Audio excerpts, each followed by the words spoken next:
Hello, ये video listening पर है और ये सेकंड वीडियो है लिसनिंग पर, सेकंड और जो है अंतिम है। इसमें हमने प्रभावी जो श्रवण है या इफेक्टिव लिसनिंग है उसके मार्ग में कौन कौन सी बाधाएं होती हैं उसको डिस्कस किया है।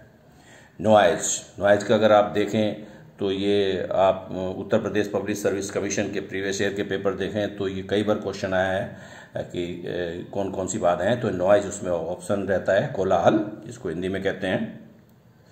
तो ये होता है जैसे कोई बात कर रहा है, बीच बीच में शोर आ रहा है तो हम ठीक ढंग से वो चीज़ नहीं सुन पाएंगे। इंटरप्शन आ रही या कोई वक्ता माइक से बोल रहा है, माइक के माध्यम से कह रहा है तो बीच तक हम पे वो इफेक्टिवली वो चीज़ नहीं आएगी, बीच बीच में ध्वनि संबंधी बाधाएं आएंगी। अनकंफर्टेबल सीटिंग, या कहीं बैठे हैं किसी बात को हम बैठ के सुन रहे हैं तो वहाँ सीटिंग प्लान अच्छा नहीं है, ठीक ढंग से हम बैठ नहीं पा रहे, तो जो है हमारी बॉडी जो है अगर ठीक जगह पोस्चर में ठीक तरह से नहीं बैठी, हम पोस्चर में नहीं है तो हम जो है कंसंट्रेशन नहीं हो पाएगा, यानी कि हम लिसनिंग नहीं कर पाएंगे। एजुकेशन भी बहुत इंपॉर्टेंट है, क्योंकि अगर कोई चीज़ हम किसी ऐसे व्यक्ति को बता रहे हैं उसका जो है एजुकेशन लेवल नहीं है, तो मान लिया कोई चीज़ है टेक्निकल टर्म है, किसी अनपढ़ व्यक्ति को हम बता रहे हैं तो वो चीज़ उसको समझ में नहीं आएगी। तो एजुकेशन भी फैक्टर है, एज भी फैक्टर होता है, आयु भी एक फैक्टर होता है। छोटे बच्चों को हम हायर एजुकेशन नहीं दे सकते। इसको बहुत सारे एग्जाम्पल हैं। कल्चर भी, संस्कृति भी बाधा होती है। बहुत सारी ऐसी चीज़ें होती हैं, कल्चर में उसका कुछ अर्थ होता है, दूसरे में उसका कुछ और अर्थ निकाला जाता है। सॉरी, प्री ऑक्यूपेशन कई बार पूछा गया है, प्री ऑक्यूपेशन कैसे बाधाएं हैं। Uttar Pradesh public service commission में कम से कम दो या तीन बार ये क्वेश्चन आया है। प्री ऑक्यूपेशन, इसको हिंदी में ध्यान मग्नता कहते हैं।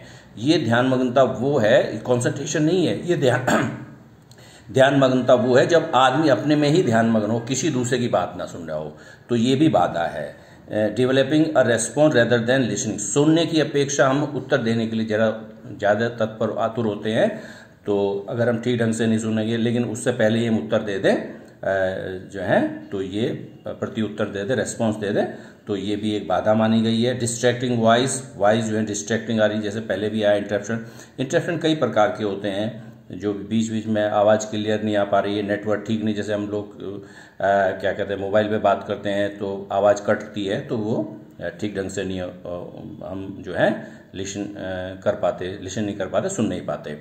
सस्पेक्ट मोटिव या कोर्सिव, बलपूर्वक, यदि किसी के मन में भय है, हमने भय क्रिएट किया या बलपूर्वक अपनी बात जो है हम उसको बताना चाह रहे हैं, तो वो उसके दिमाग में जो है वो भय रहेगा और वो हमारी बातों को ठीक ढंग से नहीं सुन पाएगा, क्योंकि वो उस वक्त उसकी मेंटल जो पोजीशन होगी, मानसिक स्थिति होगी, वो ठीक नहीं होगी। पुअर लिसनिंग हैबिट, किसी लोगों अक्सर लोगों में देखा है कि लिसनिंग की, सुनने की आदत ही नहीं है जो है। अच्छा, receptive to new and different ideas, कभी कभी ऐसा होता है कि नए और जो अलग अलग विचार हैं उसको जो है हम स्वीकार नहीं करते, उनके प्रति हम कोई अपना जिज्ञासा नहीं दिखाते हैं मतलब उससे हम बचते हैं। खासकर एक पर्टिकुलर एज के बाद तो नए आइडियाज़ और न्यू आइडिया, डिफरेंट आइडियाज़ से जो सीनियर सिटीजन बचते हैं। लो इंटरेस्ट लेवल, हमको ऐसे सब्जेक्ट के बारे में बताया जा रहा है जिसमें हमारा खुद ही इंटरेस्ट नहीं है, तो वहाँ भी इफेक्टिव लिसनिंग नहीं हो पाएगी। अनविलिंग टू कॉन्सेंट्रेट, ये एक प्रकार से यही कह सकते हैं कि कॉन्सेंट्रेशन की कमी है, इच्छुक नहीं है जो है, ये एक प्रकार से पुअर लिसनिंग हैबिट में ही आता है। Various interpretation of verbal non verbal message, जो है जो वक्ता कह रहा है, स्पीकर जो कह रहा है और जो लिसनर कह रहा है जो है, उसका जो अर्थ निकाल रहा है, तो वो अलग अलग इंटरप्रिटेशन हो सकते हैं। वाचिक या अवाचिक जो संवाद आ रहे हैं या संदेश आ रहे हैं, संप्रेषण हो रहा है, उसकी अलग अलग व्याख्या भी एक प्रकार से स्पीकर का कुछ इंटेंशन कुछ बताना कुछ और है, जो लिसनर है वो कुछ और उसकी इंटरप्रिटेशन निकाल रहा है, तो ये भी एक प्रकार से बाधा है। लैक ऑफ फीडबैक, प्रतिपुष्टि की भी कमी होती है। वर्बल नॉन वर्बल, जब हम किसी इस वक्ता यानी कि स्पीकर की बात सुनेंगे, जब कोई लिसनर सुनेगा, श्रोता सुनेगा, तो उसको वर्बली बातचीत में उससे क्रॉस क्वेश्चन करते रहे, उसकी हाँ में हाँ मिलाएं या उससे पूछें सर ये चीज़ क्लियर कीजिए, या शारीरिक हाव भाव से गर्दन हिलाकर उसकी जो है ये चीज़ अगर नहीं कर पा रहे हैं हम, तो भी जो है स्पीकर को ये समझ में आएगा, स्पीकर ये क्लियर कर लेगा, उसके दिमाग में ये बात आएगी कि जो है लिसनर जो है, श्रोतागण जो है उसकी बात नहीं सुन पा रहे हैं। तो जैसे आई कांटेक्ट नहीं है, इधर उधर ध्यान है, जो है ये बहुत सारे ऐसे फैक्टर्स होते हैं जिससे ये तय होता है, स्पीकर के माइंड में ये एक मैसेज आता है कि श्रोता, ये लिसनर है, उसकी बात नहीं सुन पा रहा है। स्पीकर और लिसनर, जो वक्ता है और जो श्रोता है, उसके बीच में अगर विश्वास की कमी है तो भी इफेक्टिव लिसनिंग नहीं हो सकती, तो भी बाधा है।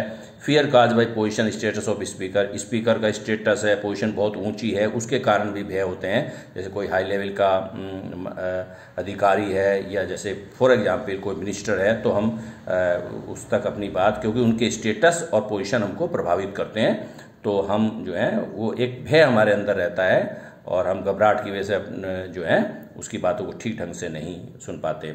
लैक ऑफ कॉमन एक्सपीरियंस, हमें मान लीजिए उस सब्जेक्ट के विषय में बताया जा रहा है जिसमें हमारा ज्ञान शून्य है, जो है कमी है, उसमें अनुभव ही नहीं है, तो हम जो है वो प्रभावी जो है हमारे लिए श्रवण नहीं हो पाएगा एक प्रकार से। अगर हम उस विषय के बारे में, जिसके विषय में हम लेक्चर अटेंड कर रहे हैं या सुन रहे हैं, अगर हमारा ज्ञान है तो हमारी जो है लिसनिंग जो है इफेक्टिव हो जाएगी।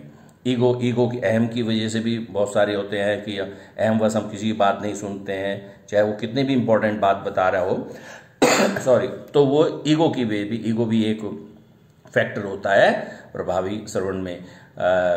एक कैजुअल एटीट्यूड, एक कैजुअल लापरवाह, बस ये एक मान कहते हैं लिसनिंग एक बहुत इजी वे है, इजी जो आसान है, जो है एक उसके प्रति एक लापरवाह जो है दृष्टिकोण रखते हैं हम।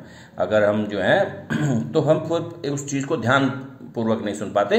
कहने का मतलब है कि एक श्रवण को बहुत लाइट वे में हम ले लेते हैं, उसको लाइटली लेते हैं, तो वो भी एक प्रभावशाली श्रवण में बाधा होती है।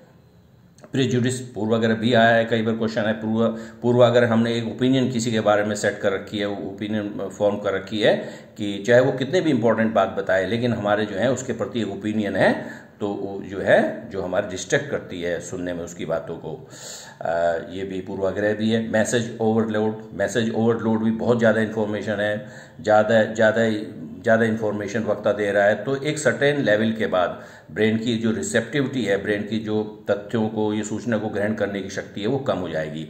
तो वहाँ उसके एक सर्टेन पॉइंट के बाद, सर्टेन लेवल के बाद जो प्रभावी श्रवण नहीं हो पाएगा और एक प्रकार से बाधा क्रिएट हो जाएगी। Sorry, speaking thinking gap. देखिए, अगर कोई भी स्पीकर है, ऐसा माना जाता है कि 120 से 150 वर्ड्स वो 1 मिनट में बोलता है, लेकिन जो ब्रेन की प्रोसेसिंग पावर है वो लगभग 3 टाइम्स ग्रेटर है, ज़्यादा है। यानी कि वो ब्रेन जो है 1 मिनट में 500 जो वर्ड्स प्रोसेस कर लेगा। 120 से 150 शब्द ही वक्ता बोल पाता है, लेकिन जो लिसनर है वो उसी 1 मिनट में 500 शब्द जो है प्रोसेस कर लेगा उसका ब्रेन।